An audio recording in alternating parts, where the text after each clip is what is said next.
Il est normal au sein d'un conseil de ne pas toujours avoir le consensus, de ne pas être toujours d'accord. Lors de mes 15 ans au sein du conseil, il nous est arrivé de ne pas être d'accord et c'est normal. C'est ça la démocratie.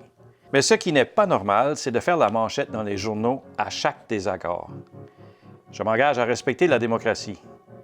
Lorsque mes conseillers auront fait un choix, je respecterai leurs décisions car ils ont été élus par la population. Tous les candidats et les élus seront respectés et traités également. Je m'engage à faire ceci dès le lendemain de notre assermentation. Je convoquerai mes collègues du conseil municipal pour que nous analysions ensemble comment partir du bon pied, et ce, dès le début, car c'est la première chose à faire pour avancer. Posons-nous la question. Pourquoi depuis 5 ans que le conseil municipal n'a jamais réussi à travailler ensemble? Et ce, même après avoir subi des changements au niveau du conseil, des démissions et des élections partielles. Même à ça, le conseil est resté divisé. Voici 3 façons de régler le problème. On se doit d'avoir un leader efficace qui comprend et qui contrôle ses émotions. Un leader qui est capable d'établir des relations harmonieuses et qui est capable de mener un groupe, peu importe l'opinion des autres. On se doit d'avoir une vision.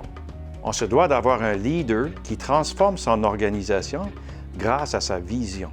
Depuis 5 ans, notre communauté n'a pas eu de vision. On se doit de planifier.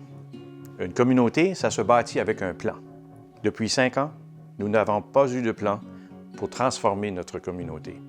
Comment voulez-vous faire travailler des gens ensemble si nous n'avons pas de but? Pouvons-nous nous permettre de vivre ceci pendant un autre 4 ans? Le 10 mai, je m'engage à être votre leader rassembleur.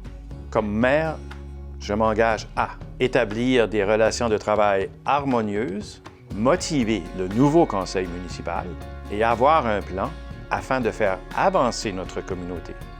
Dès notre assermentation, je vais rencontrer vos élus que vous aurez choisis pour vous représenter dans la communauté. Et avec eux, nous élaborerons une atmosphère de travail positive.